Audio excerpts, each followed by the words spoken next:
천지와 역사는 말씀으로 지어졌고 말씀으로 완성됩니다. 우리가 지금 살아가고 있는 인간 세계, 인간 게임은 인간 언어로, 말로 이루어지고 있습니다.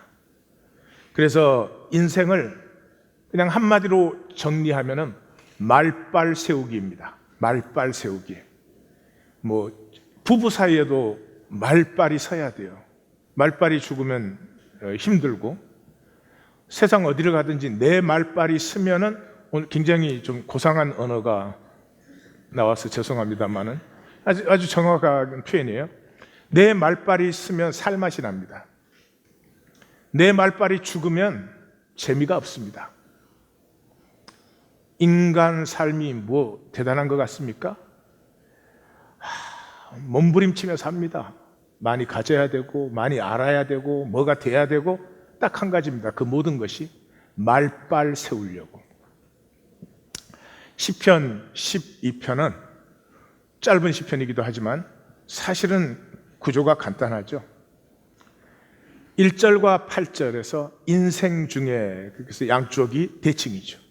이 인생 중이라는 말은 인간 세계에서는, 또는 인간 게임에서는 어떻게 돼요? 경건한 자는 끊어지고 충실한 자는 없어지고 비열한 자가 높임을 받고 악인이 날뛴다. 왜? 인간 세상은 거짓으로 되어 있으니까. 일부러 거짓말한다, 그런 뜻이 꼭 아니어도 우리는 현상, 겉에밖에 못 보지요. 본질을 보지 못합니다. 그러므로 우리의 말과 삶과 모든 것은 그냥 그 본질 자체가 거짓으로 되어 있습니다. 그러는 우리가 2절 3절에서 보면은 그렇게 경건한 자가 끊어지고 충실한 자가 없어지기 때문에 여호와께서, 또 대칭되는 7절에서도 여호와께서, 2, 3절에서는 여호와께서 무엇을 하죠? 아첨하는 입술과 자랑하는 혀를 끊는다, 끊어버린다. 이따 조금 나누겠지만, 아첨한다는 말은 무슨 알랑방구 낀다, 오늘 고상한 용어가 비교적 많이 나오는, 설교자의 수준이 그렇습니다. 알랑방구를 낀다, 그런 뜻도 물론 있겠지만은 시편 전체를 보시면 체제적인 것입니다.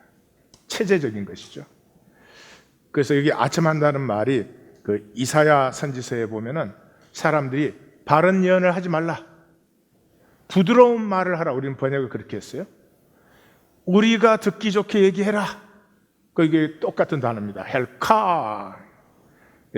히브리 단어는 되게 의미가 내려가는데, 헬카, 아첨하는, 듣기 좋은, 내가 원하는 말을 해. 그렇게 해서 멸망했다는 거죠.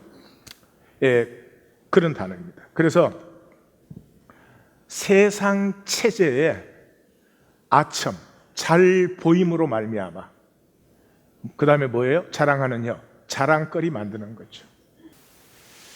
우리는 인간 세계 속에서 그 체제를 기분 좋게 그렇게 해줌으로 말미암아서 우리 자랑거리를 만드는 그런 인생이다, 그런 거죠. 그런데 7절에서는 여호와께서 누구를 지키시고 보존하느냐? 가난하고 궁핍한 자를 이 세대에서부터 영혼까지 지키시고 보존하신다, 이렇게 나옵니다. 이 시의 중심은 5절입니다. 5절은 따로 보겠습니다. 여호와께서 말씀하셨다, 내가 이제 일어난다. 그래서 일어나면 어떻게 되느냐? 4절에서 그래요. 우리 혀 갖고 우리 말 한다. 우리가 당연히 주관하지, 누가 우리를 주관해, 이렇게 말을 하죠. 그런데 6절에서 아니다, 7번 단련한 것 같은 순결한 여호와의 말씀이 주관한다. 성도님들 기억 꼭 하십시오. 순결함이 더러운 욕심을 이깁니다. 세상에서는 욕심 부리고 그걸 위해서 무슨 짓이라도 하는 사람이 잘 사는 것 같지만 잠시 그렇게 보이지, 참다운 성공, 영원한 성공, 진정한 만족과 행복은 항상 깨끗함에서 온다는 것을 기억하십시오. 그래서 내용으로 들어가 보시면 이 시편은 도우소서로 시작합니다. 그런데 우리 번역은 도우소서 그랬는데 구원하소서란 단어입니다. 이 단어가 여러 번 나오는데 대부분 구원으로 번역되어 있어요. 야쉐 야훼, 야쉐 야훼, 야쉐 예슈, 비슷하지 않습니까? 똑같은 어근입니다. 구원하소서 여호와여, 그렇게 부르짖었어요. 그랬더니 5절에서 아까 십자가로 중심 부분이 5절이었죠. 5절에서 어메얼 야훼 그렇게 받으셨어요. 야세 야훼, 그러니까 어메얼 야훼 그렇게 받았어요. 그 어메얼은 말씀하셨다. 지난 시편에서도 봤죠. 뭐라고 말씀하셨어요? 꿈. 우리가 이미 시편에서 몇 번 만난 그런 단어죠. 꿈. 한 단어예요. 우리는 이제 세 단어로 내가 이제 일어나 그렇게 했지만은 한 단어입니다. 내가 이제 일어나. 그럼 내가 이제 일어난다는 말은 인간이 주관하는 거짓 세상 속에 내가 이제 개입한다, 그런 뜻이죠. 개입은 어떻게 하는가 또 뒤에 보겠습니다. 그 개입하는 이유가 뭐냐 그러면 어니 앤 에본, 가난한 자, 억눌린 자들이 부르짖기 때문에 하나님이 개입하세요. 그러니까 부르짖지 않으면 개입하지 않습니다. 근데 부르짖는다는 말은 그냥 소리를 지른다, 못 살겠다, 갈아보자, 뭐 그런 게 아니고요. 네. 여기에 부르짖는다는 말은 이제 의미를 보겠어요. 그리고 그 마지막 절이 아주 번역이 어렵습니다. 그래서 우리 번역은 그가 원하는 안전한 지대에 두리라 이렇게 했는데, 영어 번역도 보면 되게 두 개로 되어 있는데 그건 억지로 만든 말이에요. 왜냐 그러면 거기에 단어가 이렇게 자연스럽지가 않습니다. 근데 쓰인 단어는 푸에흐, 그런 단어예요. 푸에흐. 그건 뭐냐 그러면 숨을 훅 내쉬다, 그런 뜻이에요. 그러니까 이런 단어를 보면 요한복음 20장을 생각하시면 간단해요. 요한복음 20장에 부활하신 주님이 제자들에게 오셔서 어떻게 했어요? 숨을 내쉬며 성령을 받으라 그랬어요. 생기로 그 억눌려 있고 급에 억눌려 있는 제자들에게 그 생기를 새롭게 불어넣어 주셨죠. 그래서 여기 번역은 내가 보호하리라, 내가 새롭게 하리라, 그게 더 좋은 번역이라고 저는 생각을 합니다. 하여튼 보호라는 저 단어가, 그럼 우리는 안전한 지대 이렇게 했지만 I will keep them safe, 이 보호라는 단어가 예쉐, 이 시는 그 음을 가지고 이렇게 서로 받잖아요. 야쉐 그렇게 부르짖으니까 예쉐 이렇게 받는 거죠. 구원하소서, 내가 지켜주마, 이렇게 받는 거죠. 이런 걸 좀 느끼는 게 시편 이런 맛이죠. 자, 여기서 보실 것은 왜 부르짖어야 되느냐. 출애굽기에도 보면은 그 부르짖는 소리가 하나님께 상달됨에 그 부르짖는 소리를 하나님이 들으시고 아브라함과 이삭과 야곱과 세운 언약을 기억하사 하나님이 이스라엘을 구원하시기 위해서 개입하기 시작했어요. 그래서 여기에 부르짖음이라는 것은 이런 것입니다. 아브라함과 이삭과 야곱의 신앙은 하나님이 이 세계 만유를 창조하실 때 하나님 자신이 자기의 피조 세계와 약속의 관계로 들어왔다, 그런 뜻이에요. 뭐 당연한 거죠. 부모가 자식을 낳아요. 그럼 누가 말해줄 필요 없고 교육시켜주지 않아도 돼요. 부모는 알아요. 이 아이를 위해서 나의 모든 것을 주어도 아깝지 않은 그런 약속의 관계에 이미 들어와 있는 거죠. 그래서 그렇게 하는 거예요. 하나님이 우리를 창조하셨을 때 이미 약속 관계에 있죠. 그런데 온 세상이 우리와 하나님 관계를 잘 몰라. 약속의 관계라는 걸 몰라요. 약속의 관계가 아니면 어떻게 해야 돼? 내가 내 능력으로 나를 만들어야지. 이 세상에서는 그럴듯하지 않으면 얼마나 비참한지 말로 다 할 수 없어요. 무시하죠. 멸시하죠. 인간 취급도 안 하죠. 예, 그러니까 만들어야 됩니다. 일생을 다해서 자기가 자기를 만들어서 좀 멋있게 보이겠다고 그냥 몸부림을 치는 거죠. 그걸 살아요. 아브라함과 약속을 맺었다는 것은 하나님이 아브라함하고만 약속을 맺었다는 것이 아니라 그 약속을 통해서 이 만유가 창조하신 하나님과 약속의 관계라는 것을 보여주시는 것이다. 예. 자, 그것이 아브라함과 이삭과 야곱의 하나님이에요. 그런데 그 약속의 실제적인 내용은 뭐냐? 이게 이제 모세 때 나타나는 거죠. 모세에게는 하나님이 자기를 소개하잖아요.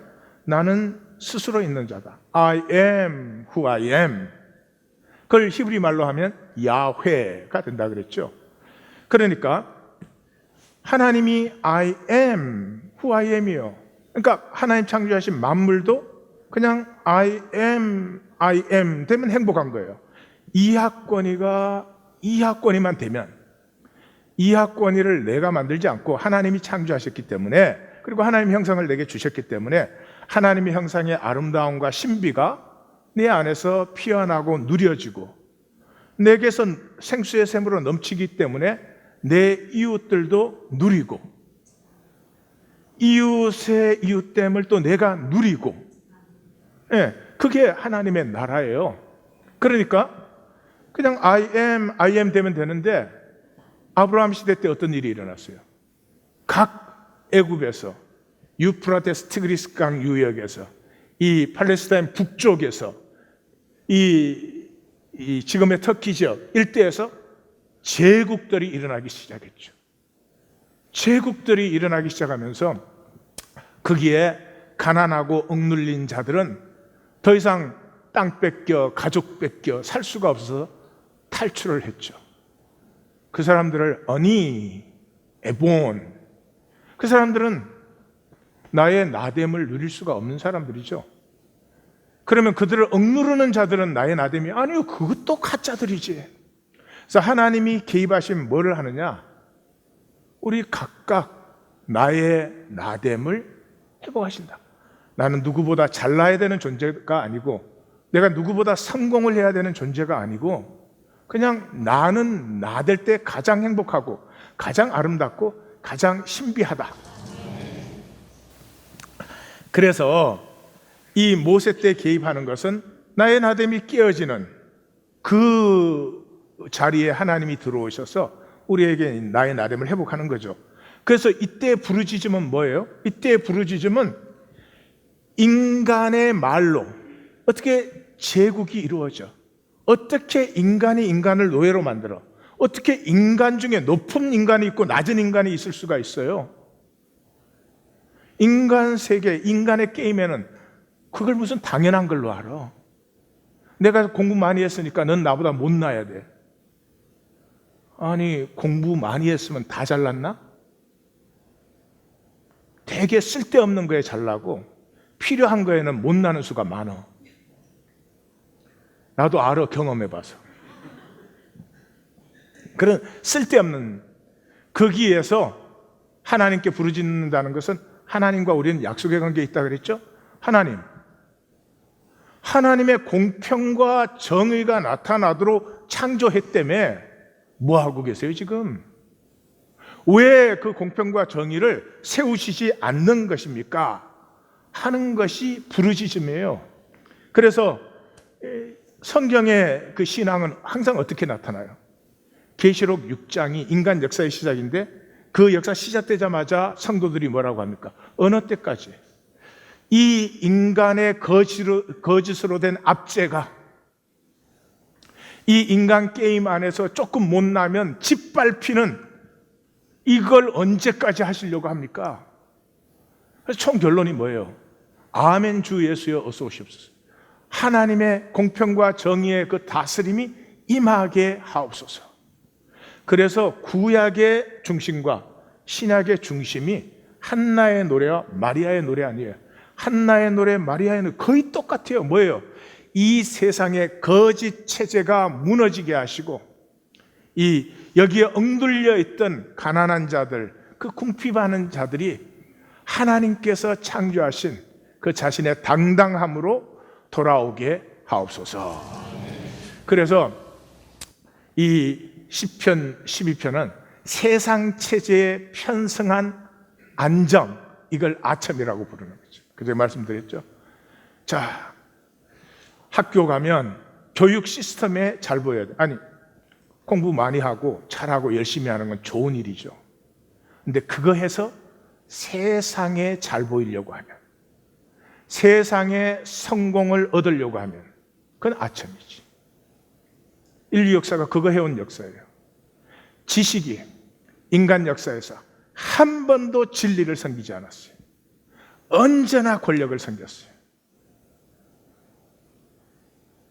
공부 열심히 한 게 뭐예요? 세상에 잘 보이려고.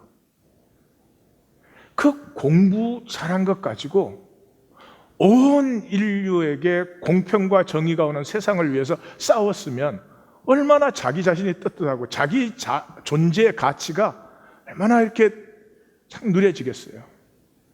그래서 부르짖는다는 것은 주님의 기도를 드리는 거예요. 주님의 기도. 아버지의 나라가 임하옵소서. 아버지의 뜻이 이루어지이다. 아버지의 이름이 다스리게 하옵소서. 그것이죠. 주님의 기도는 가정 예배 마칠 때 외우는 게 아닙니다. 성도의 일상의 기도예요. 성도의 기도는 사실 이것 외에 뭐가 필요해요? 아버지의 나라가 임하기를 원합니다.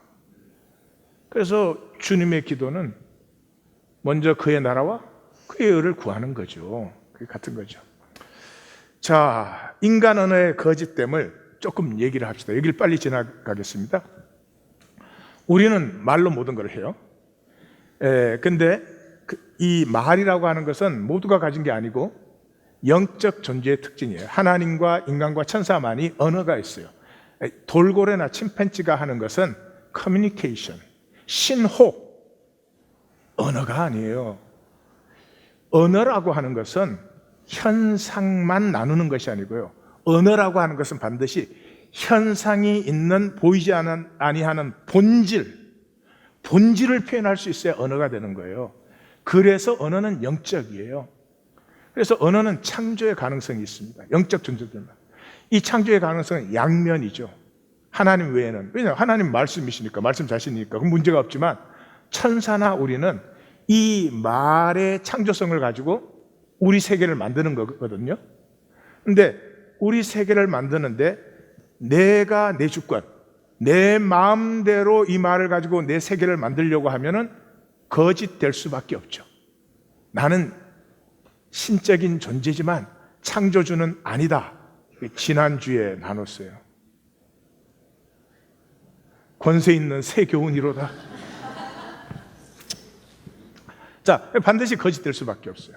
그런데 하나님의 주권을 받아들이면 이 언어로 살아가는 내 삶을 하나님의 다스림을 인정하면 내가 만들 수 있는 것이 아니기 때문에 하나님께서 내 주권자가 되어서 나를 피어나게 하는 거죠. 그래서 생명을 누리는 자리에 들어가요.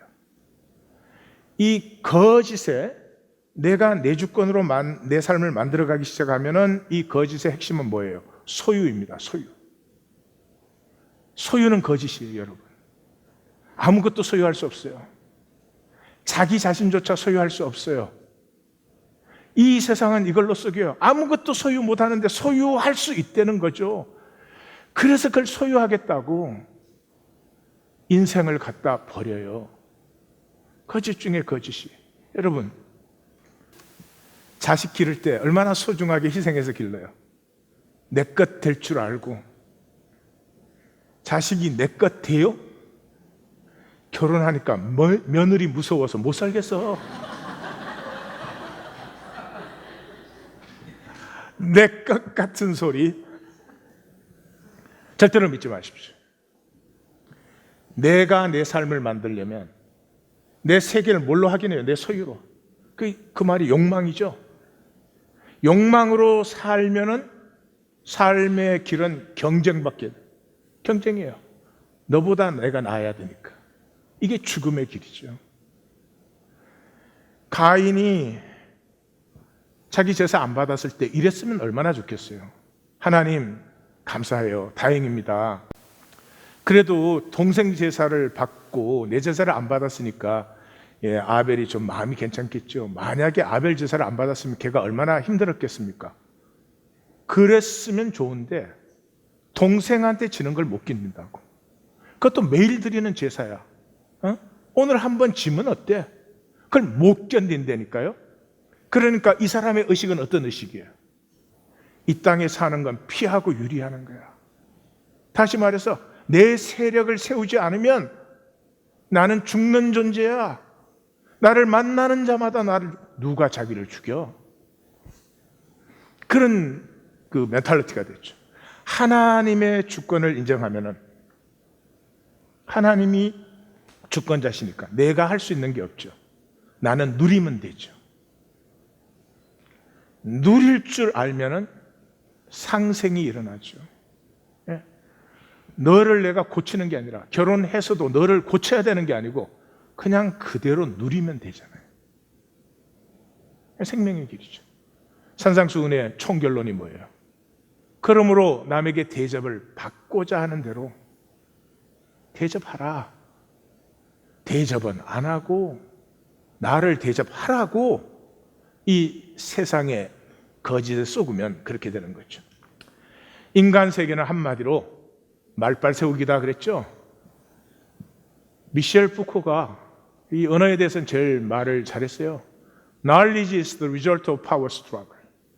이긴 자의 언어가 사용 언어가 되는 거예요.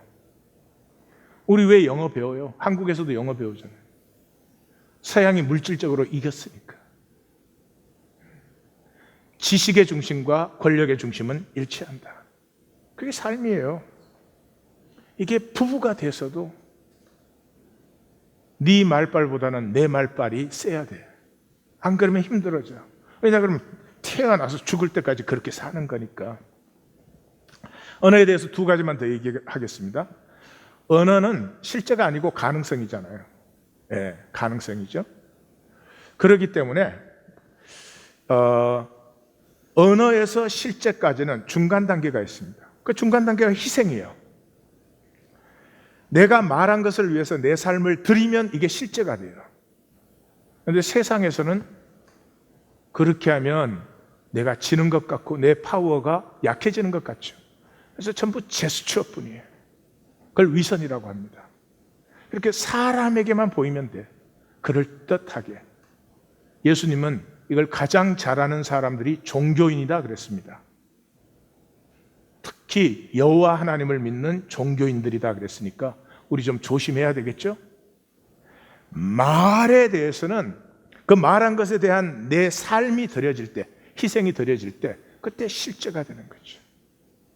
그 희생은 엄밀한 중에 보시는 아버지를 그 임재를 기억하지 못하면 이 희생은 드려지지 않습니다. 왜 그러냐면 육체로 된 우리의 본성에 어긋나기 때문에. 그리고 또 언어는 전환에서 의미가 발생해요. 그래서 그러잖아요. 사랑해 그러면 뭐 얼마나 그랬는데 또 순진하게 하늘만큼 땅만큼 이러면 맞는 거죠. 얼마나 이럴 때 전 재산을 다해. 자식. 그래봐야 그 말이 전환이고요. 실제적인 전환은 두 가지가 있어요. 종로로 타는 전환이냐 주체성 있는 전환이냐.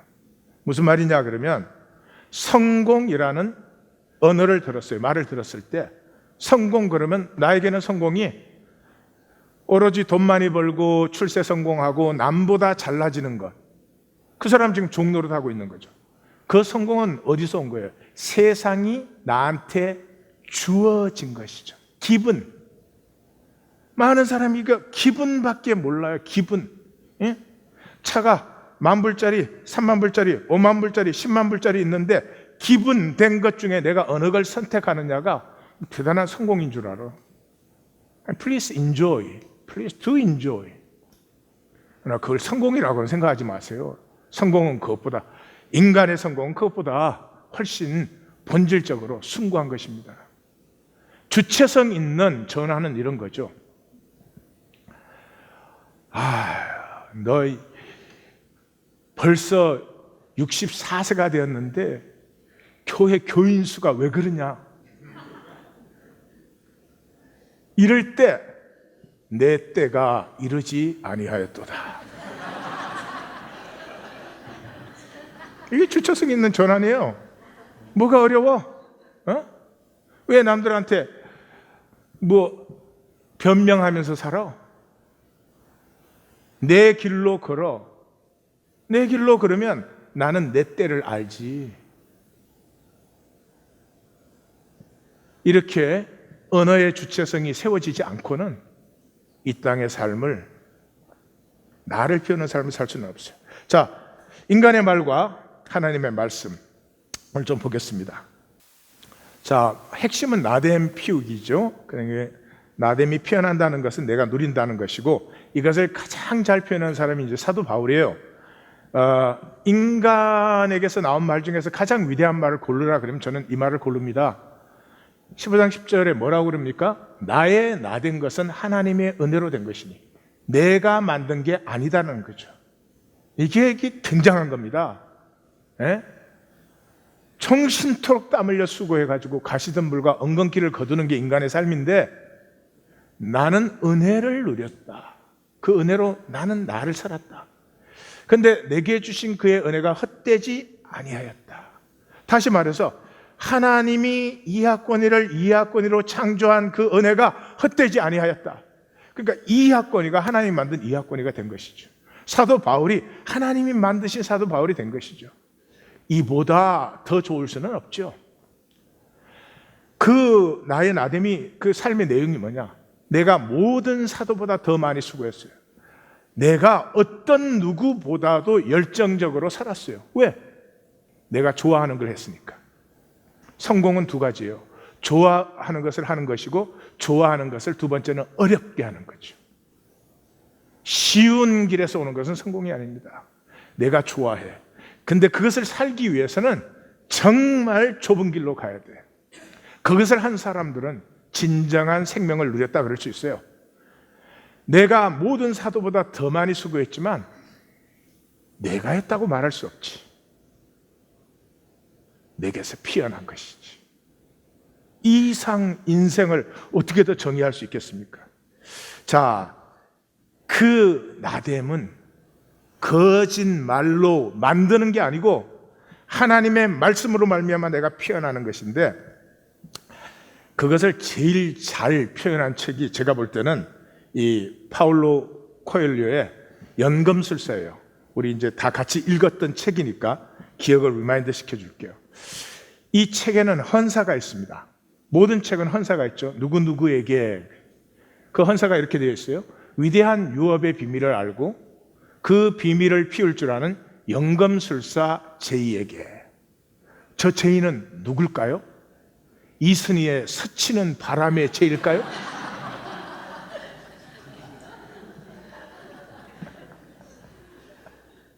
그건 아닌 것 같아, 그치? 우리 수준은 아니야. 예수님이죠. 파울로 코엘로는 기독교가 예수님을 모른다고 생각했어요. 다시 한번 자기가 설명해 보고 싶었어요. 헌사가 나온 다음에 어떤 책은 있고 어떤 책은 없는 것이, 유명한 문장이나 격언이나 그런 것을 그 앞에 적어놔요. 그 열쇠예요. 이 책을 이해하는 열쇠다. 그래서 그 T.S. 엘리엇의 그 웨이스트랜드, 황무지에 나오는 쿠마의 무녀의 이야기, 그 얘기가 없으면 T.S. 엘리엇의 황무지를 이해할 수 있는 사람 제 생각에는 아무도 없을 것 같아요. 근데 그 열쇠로 코엘료는 마르다와 마리아의 얘기를 여기 딱 적어 놓습니다. 마르다는 일이 많아 마음이 분주한지라. 세상에서는 주로 이걸 성공했다 그래요. 이렇게 스케줄이 꽉 찬 사람, 일주일에 하루 일하고 이러면 안 돼. 그래서 내가 많은 일로 염려하고 근심하나. 그래서 일이 많아 분주한 사람이 하는 건 그냥 염려가 많고 근심이 많은 거예요. 예. 근데 이제 신기한 건 백수도 근심이 많아. 핵심이 뭐예요? 한 가지만이라도 족하니. 이 한 가지가 뭐 여러 개 중에 하나 선택했다는 것이 아닙니다. 나에게 관심은 내가 피어나는 것뿐이에요. 그 외에 다른 관심은 버리세요. 내가 나대는 것 그 한 가지가, 그것이 있는 사람은요, 모든 것이 합력하여 선을 이루어요. 그리고 여호와 이레를 비로소 만나요. 내 삶에 만나는 모든 사람이, 내 삶에 만나는 좋은 환경, 나쁜 환경이 결국 나를 나로 만들기 위한 하나님의 예비하심이었다는 걸 만나요. 복이 있는 자입니다. 마리아는 이걸 택했으니 빼앗기지 않는다. 마르다는 당장 보세요. 하나밖에 없는 여동생 벌써 빼앗겼잖아요. 못 누리잖아. 쟤는 저걸 좋아하는구나. 내가 조금 바쁘지만 좋아하는 걸 하니까 축복해 주지 뭐. 안 그래요? 그 시비 걸어서 복될 게 뭐가 있어요? 그렇습니다. 그 다음에, 그러니까 이 책은 짧고 간단하지만 이해가 어려운 책이라는 거예요. 파울로 코엘료가 그 다음에는 다시 오스카 와일드의 나르시시스 신화를 거기에 적고 있습니다. 나르시시스 신화는 잘 아시죠? 나르시시스가 너무 자기가 이제 아름답게 생겨서 이렇게 호수에 자기 얼굴을 비춰보다가 반해갖고 빠져 죽었다. 근데 오스카 와일드는 그 끝을 살짝 바꿔요. 그렇게 나르시시스가 죽고 나서 숲속의 요정들인 오레이아스가 이제 죽었으니까 상당히 슬퍼요. 근데 슬픔 속에서 호수를 지나는데 호수가 쓰디쓴 눈물을 흘리고 있었다 이래요. 쓰디쓴 눈물을 흘리고 있었다. 그래서 오레이아스가 호수에게 물어봐요. 아, 그래, 맞아. 나르시시스의 그 아름다운 모습을 가장 잘 볼 수 있는 게 너였지. 근데 그걸 못 보니까 정말 슬프겠다 이래요. 그러니까 호수가 말하기를 처음에 벙 쪄요. 그 다음에 이렇게 말해요. 그래서 슬픈 게 아니고 나르시시스가 호수에 와서 자기 얼굴을 볼 때 나는 그 나르시시스의 눈동자에 비친 내 모습을 볼 수 있었어. 이제는 볼 수 없는 게 아픔이야. 다시 말해서 오레이아스는 나르시시스가 아름답다고 그거 맨날 따라다닌 거예요. 그거 보겠다고. 호수는 자기의 아름다움을 볼 수 있었어요. 우리 인생에 뭐 하는 것 같아요? 와, 돈 많이 벌었어요. 참 아름답다. 아유, 성공하니까 참 아름답구나. 대단한 거 가지니까 아름답구나. 그 맨날 쫓아다니는 거죠. 자기의 아름다움을 모르고. 자기의 아름다움을. 젊을 때는 젊을 때 아름다움이 있고 젊을 때 되게 촌스러워요. 사실은 사람은 나이가 들수록 멋있어지는 거예요. 멋이라고 하는 게 겉의 것이 아니니까. 그런 다음에 이제 주인공 산티아고가 나오죠. 이 산티아고는 그 아버지가 대대로 우리 집안은 가난하게 농사만 짓는데 너라도 우리 집안을 좀 살려라 그래가지고 그때는 이제 출세가 신학교니까 신학교를 들어갔어요. 신학교를 들어갔는데 이 세상을 두루다니면서 그 보고 싶은 그 마음이 너무 강렬해서 아버지에게 허락을 받고 양치기가 됐어요. 양을 데리고 이제 온 지방을 다니는 거죠. 그러다가 그게 처음으로 나됨의 열망을 가져요. 제가 읽어드리겠습니다. 이제 양털을 팔러 갔다가 그 양털 가게 주인 딸을 만났어요. 근데 너무나 매력적이고 또 둘이서 너무 얘기를 재밌게 했어요. 그래서 이제 다시 양털을 팔러 가는 그런 장면이에요. 이제 나흘 후면 그 마을을 다시 찾게 된다. 산티아고는 몹시 흥분되었다. 동시에 불안하기도 했다. 많은 양치기들이 그 가게를 드나들 테니 소녀는 나를 기억하지 못할지도 모른다. 당연하지. 나 역시 다른 마을에 사는 소녀들을 많이 알고 있는데 그는 아무렇지도 않다는 듯이 양들에게 말했다. 그러나 마음은 그렇지 않았다. 그는 여러 양치기들 중에 한 사람이고 싶지 않았다. 양치기들 또한 선원이나 행상들처럼 마음속에 품고 있는 마을 하나쯤은 있기 마련이었다. 그에겐 소녀가 사는 그곳이 그랬다. 혼자 자유롭게 세상을 떠돌아다니는 즐거움을 포기해도 좋은 그런 곳.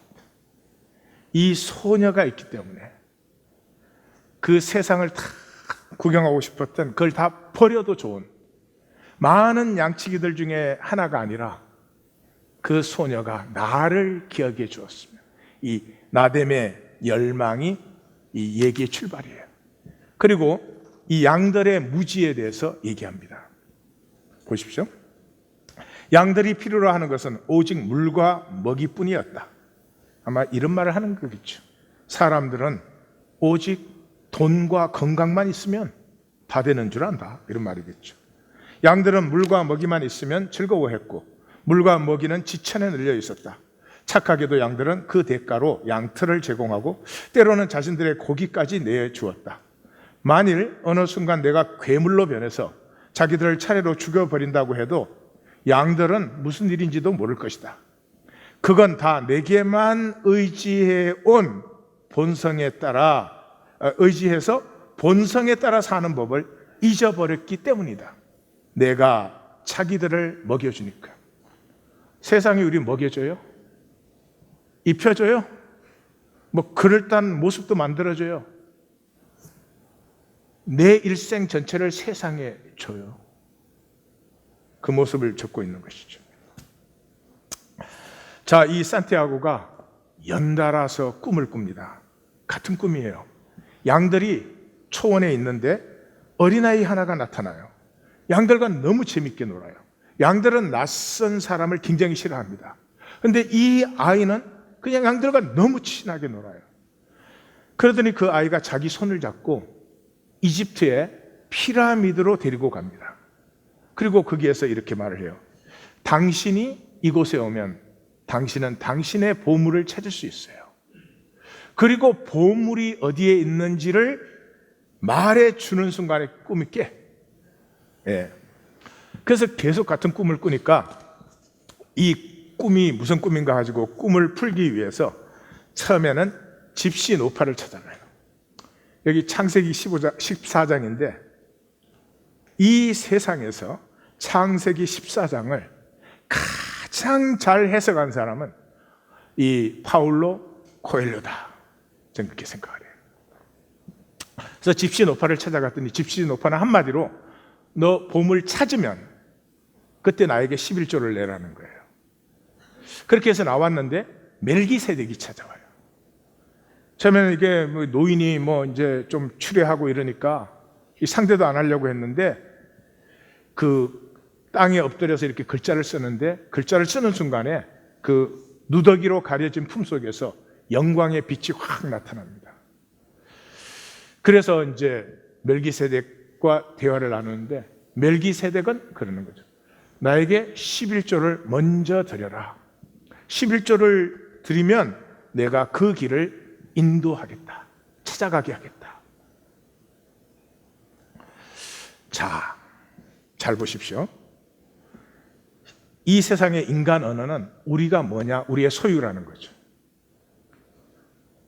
재물을, 학위를, 지위를, 세상의 외모를 I don't know. 심지어 IQ, EQ 별로 장난이 심해. 뭐를 소유했느냐가 나라는 거죠.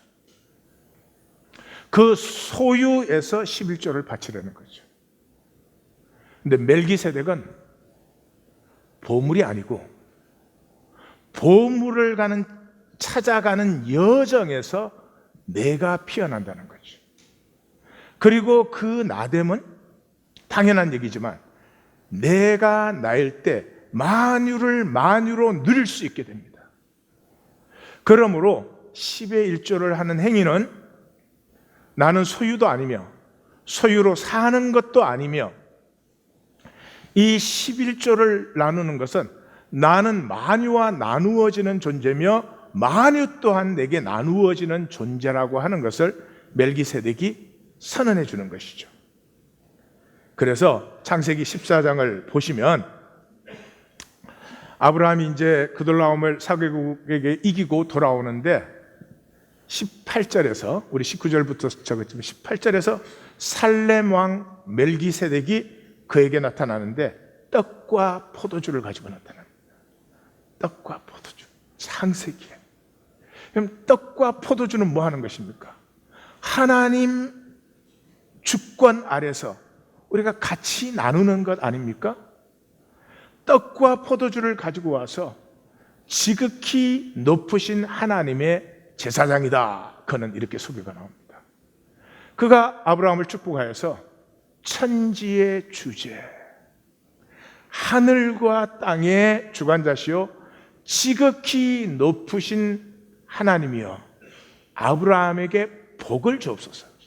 그러니까 여기 복은 무엇입니까? 땅의 현상에 사로잡혀 있는 게 아니라 이 천지가 상생, 유통, 교통하는 그 생명을 누리게 하옵소서. 그러면서 너희 대적을 내 손에 붙이신 지극히 높으신 하나님을 찬송할지라. 그러니까 소돔 왕이 이렇게 말합니다. 사람은 내게 보내고 물품은 내가 가져라. 이게 지금 우리 세상입니다. 나를 평생 들어 바칩니다. 뭐 하기 위해서? 물품 사기 위해서. 다시 말씀드릴까요? 이 인간 세상에서는 돈 안 벌고 살 수가 없습니다. 근데 돈 벌어서 뭐 합니까? 물건 삽니다. 영혼 살 수 있습니까? 돈 많이 벌어서 아내의 사랑을, 자식의 사랑을 살 수 있다면 글쎄, 물건 사는 겁니다. 물건 왜 삽니까? 사람에게 보이려고. 사람에게 보이려고. 그것이죠. 그래서 이 창세기 14장의 10의 1조라고 하는 것은 내가 소유도 아니며 소유로 내 세계를 만들거나 지키는 것도 아니며 나라는 존재 자체가 만유와 나누어지며 만유는 또한 나와 나누어지는 그런 세계 속에 모든 것이 약속 안에 있는 그런 속에 내가 들어왔다 하는 것이죠. 그래서 우리의 영혼은 이 무한한 관계를 누리기를 원합니다. 우리의 영혼을 잘 보십시오. 물건 더 가지는 거 아니에요. 남편하고 아내가 좀 더 가까워졌으면, 좀 더 서로 느낄 수 있었으면, 자식과 부모가 조금 더 한마음이 될 수 있습니다. 우리 이웃들과 사이에 조금만 더 사랑이 있었으면, 그 영혼이에요. 물질은 뭐예요? 내 세계 이렇게 잘났다. 뭐가 잘났어요? 외로운 것이. 문제는 이 죄와 욕망의 인력권이 굉장히 강렬합니다. 로켓가 대기권을 벗어나기가 어려운 것처럼 굉장히 강력합니다. 이 죄와 욕망의 인력권을 벗어날 수 있는 것은 꿈밖에 없습니다. 꿈. 그래서 구약의 최종 결론이 뭐예요? 성령이 임하면 꿈을 꾸게 한다. 신약의 완성이 뭐예요? 성령이 임해서 우리에게 새로운 꿈이 출발돼요. 새로운 꿈이 뭡니까? 하나님의 나라가 임하는 거죠. 하나님 나라가 임하면 뭐합니까? 나는 나를 누리면 돼요. 누구보다 잘나야 되는 것도 아니고 우리는 우리 되면 되는 거죠. 그런데 그 꿈이 쉽지 않은 이유는요, 꿈을 향한다는 게 죽음을 향하는 거예요. 다시 말씀드려요. 꿈을 향한다는 게 죽음을 향해요. 내 꿈, 나됨이 이루어지는 유일한 길은 가짜 나됨을 들여서 진짜 나됨이 피어나는 거예요. 그런데 우리는 평생 얼마나 애쓰고 정성스럽게 가짜 나를 만들었는데 이거 놓을 수가 없어. 여러분, 죽으려고 하면 못 이룰 일이 없습니다. 내가 원하는 그것을 위해서 내가 죽을 수 있으면 하나님의 형상으로 창조된 인간이 못 이룰 게 뭐가 있습니까? 하나도 못 이루어요. 왜? 욕망 때문에. 욕망은 거짓이니까 이루어지지 않습니다. 이루어지는 건 생명이죠. 오늘 시편의 중심이 뭐예요? 하나님이 도우소서 구원하소서 하는 이 부르짖음에 내가 이제 일어나. 하나님이 딱 일어나시면 세상 확 뒤집어 버리죠. 그렇지 않습니다. 성경은 임마누엘입니다. 그 가난하고 억눌린 자리에 함께 해줍니다. 왜? 내가 나를 살지 않으면 나의 나됨은 아무 소용이 없죠. 하나님이 갑자기 뚝딱 해서 이하권이가 너무너무 인격적으로 성숙하고 설교도 짧게 하고 그러면 그 이하권이가 이하권이요? 아니요. 내가 회개하고 깨달아가지고 설교를 짧게 해야 돼. 59분. 함께 해주세요.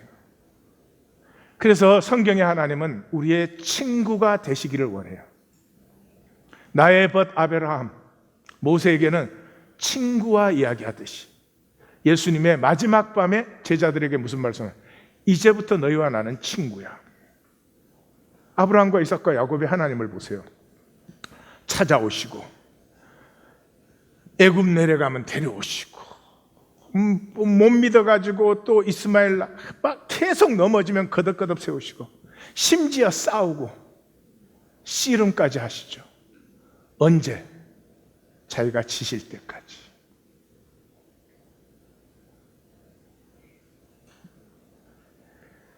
아버지가 아들에게 져야 아들이 자기 자신으로 쓸 수가 있어요. 한국 아버지들은 자식한테 못 줘. 겁이 없어. 사도행전을 우리는 참 오해하는데 사도행전의 중심은 사람의 회복이에요.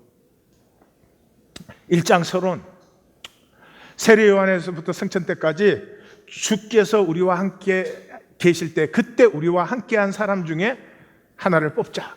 그래서 요셉과 마띠아 중에서 마띠아를 뽑았죠. 그 다음에 2장에서 6장은 그거예요. 성령이 임하니까 코이노니아가 이루어졌다. 그냥 이루어져요? 아니에요. 외적으로는 핍박이 얼마나 많았어요. 내적으로는 갈등, 아나니아, 삽비라, 무슨 뭐 헬라파, 히브리파, 그 모든 갈등을 거쳐서 코이노니아가 세워졌다. 이게 2장에서 6장이에요. 13장에서 28장은 그 코이노니아가 온 세계로 번져나가더라.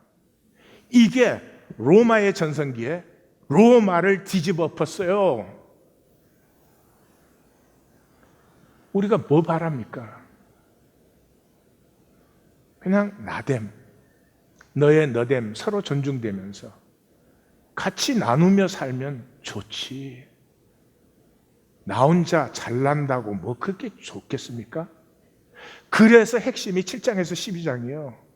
7장에서 12장은 예루살렘 교회가 끝나고 안디옥 교회가 출발되는 거죠. 다시 말해서 종교가 끝나고 복음이 출발되는 거예요. 여기를 보시면 스데반의 순교로 시작해서 야고보의 순교로 끝나는데 사울이 박해하던 사울이 회심해요. 그리고 베드로는 떠나요. 다시 말해서 베드로의 시대가 끝나고 바울의 시대가 시작돼요. 그리고 상징적으로 제일 마지막이 마가라고 하는 요한을 데리고 안디옥으로 갔어요. 마가가 누구예요? 예수님과 12 제자들이 그 집에서 모였잖아요. 예루살렘 올라가면. 예수님 알지요? 베드로 알지요? 예루살렘 교회의 증인이자 기억이에요. 마가가 예루살렘으로 해서 안디옥으로 옮겨졌다. 예루살렘 끝난 거예요. 그래서 예루살렘 교회가 그 가운데가 10장 11장인데 10장은 뭐예요? 이게 고넬료가 이제 하나님 믿는 그런 장면이죠. 근데 보시면 굉장히 재밌어요. 고넬료는 하나님이 딱 말씀하시니까 순종해. 베드로는 하나님이 3번을 씨름해서 겨우 순종하게 만들어. 이게 종교의 문제예요. 종교는 자기 확신이 있거든. 그래서 절대로 하나님 말 안 들어요.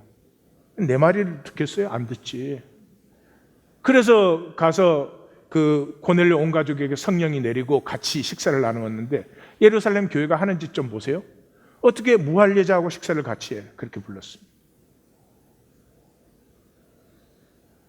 그때 예루살렘 교회는 영적으로 죽었습니다. 20년 후에 실제적으로 없어집니다. 여기에 중요한 장면이 나오는데 10장 26절에 고넬료에게 도착을 했을 때 일어서라 나도 사람이라 그렇게 했어요. 근데 여기 성경을 보시면 굉장히 중요하게 Stand up, I myself also am a anthropos. 나, 내 자신, 내 존재도 사람일 뿐입니다. 그렇게 얘기하고 있어요. 이게 성령의 역사입니다. 그리고 복음을 선포하는데 뭐라고요? 하나님은 외모로, 우리 외모로 하고 했지만 조건을 보지 않아요. 그 다음에 뭐예요? 만유의 주 예수 그리스도로 말미암아 화평의 복음을 화평이 언제 임해요? 사람과 사람이 만나면 샬롬이 생기죠. 남편과 아내가 만나면 맨날 싸워요. 근데 사람과 사람이 만나면 서로 불쌍해요. 사람과 사람이 만날 수 있다면 이 세상의 모든 전쟁은 끝나요. 어떻게 사람이 사람을 죽여요? 예? 이 종교인이 저 종교인을 보니까 죽이는 거죠. 예? 이 민족이 저 민족을 보니까 죽여도 괜찮은 거지. 사람이 보이면 못 그래요. 이 말씀을 전할 때 성령이 듣는 모든 사람에게 내려왔다. 그래서 성령의 역사는 뭐예요? 건강한 영혼은 친구가 돼요. 친구는 모든 관계의 완성이 친구예요. 친구는 나는 나고 너는 너요. 그래야 돼요. 잘났냐 못났냐 옳으냐 틀리냐 이런 거 생각하면 친구가 아니에요. 그거는. 그래서 말씀은 나됨을 피워요. 나됨을. 성령이 임하고 말씀이 역사하면 나됨이 피는데 그 나됨은 대단히 잘나고 대단하고 나는 또 뭘 깨달은 사람이고 이런 게 아니고요. 소박한 영광. 나사렛 예수. 소박한 영광. 그래서 이 산티아고가 이제 사막을 지나죠. 온갖 고생과 죽음의 고비를 넘기고 거기에서 사막에서 만유가 교통하고 만유는 사실 하나라고 하는 것을 드디어 깨닫죠. 근데 얘기를 어떻게 마감하는지 잘 보십시오. 여기는 지금 시간이 없어서 제가 얘기해 드릴게요. 천사가 이제 얘기를 해줍니다. 이 옛날 그 로마에 아주 선한 사람이 살고 있었어요. 근데 두 아들이 있었어요. 근데 큰 아들은 아주 훌륭한 시인이에요. 그래서 황제, 왕궁의 시인이 되어서 그 시를 모든 사람이 다 좋아하고 그래요. 그때는 시인이라는 게 제일 출세하는 거니까. 근데 또 하나의 아들은 그렇게 재능이 뛰어나지 못했어요. 그래서 그저 군대에 들어갔다가 소대장이 됐어요. 소대장이 돼서 그것도 로마에도 못 있고 참 먼 지역에 사람들이 제일 가기 싫어하는 그런 지역에 또 배치를 받아서 그리로 갔어요. 그래서 죽었는데 이제 하나님 앞에 갔더니 하나님이 이 참 선하고 선한 일을 하다가 또 죽었어요. 그래서 너무나 환영을 해줘요. 그러면서 내가 너에게 기쁜 소식을 하나 전해주겠다. 내 아들이 이 온 세상 사람들이 다 너 아들의 얘기를 하고 너 아들의 얘기에 감동을 받는 그런 아들이 됐다 그래요. 그러니까 이 사람이 하나님 감사합니다. 제 큰아이가 재능이 뛰어나서 저는 언제나 그렇게 될 줄 알았습니다. 그랬더니 하나님이 큰아이가 아니고 큰아이는 황제 왕궁에서 황제와 그 시세를 막 높이는 시를 쓰다가 그 황제 죽으면서 걔도 끝났어.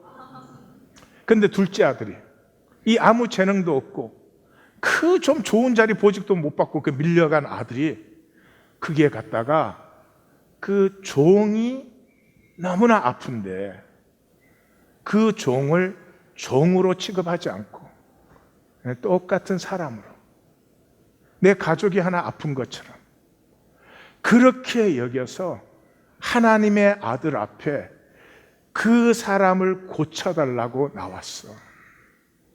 그 얘기에 온 세상 사람들이 감동을 받고 그 얘기에 온 세상 사람들이 내 아들의 얘기를 기뻐한단다. 자, 이제 마감으로 이 연금술사의 마지막 부분을 읽어드리겠습니다. 성모 마리아께서 아기 예수를 품에 안고 수도원에 오셨다. 사제들이 길게 줄을 서서 성모에게 경배를 드렸다. 어떤 이는 아름다운 시를 낭송했고 어떤 이는 성서를 그림으로 옮겨 보여드렸다. 성인들의 이름을, 성경 귀절을 외우는 사제도 있었다. 줄 맨 끝에 있는 사제는 볼품없는 사람이었다. 제대로 된 교육을 받은 적도 없고 공마단에서 일하던 아버지로부터 공을 가지고 노는 기술을 배운 게 고작이었다. 다른 사제들은 수도원의 인상을 흐려놓을까 봐 그가 경배드리는 것을 막으려 했다. 그러나 그는 진심으로 아기 예수와 성모께 자기의 마음을 드리고 싶어 했다.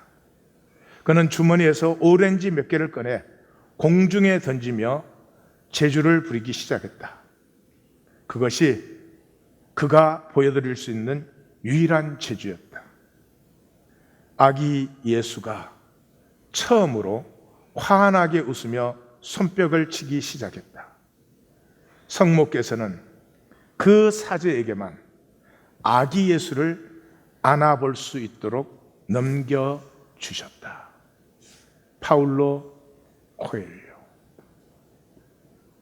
인간의 말, 허상을 세우는 인간의 말, 하나님의 모든 아름다움으로 창조하신 내가 피어나도록 하는 하나님의 말씀, 선택하셔야 됩니다. 또 그 선택을 따르셔야 합니다. 우리 한번 다 같이 간절히 기도하기를 원합니다. 오늘의 말씀을 붙들고 간절히 기도하겠습니다.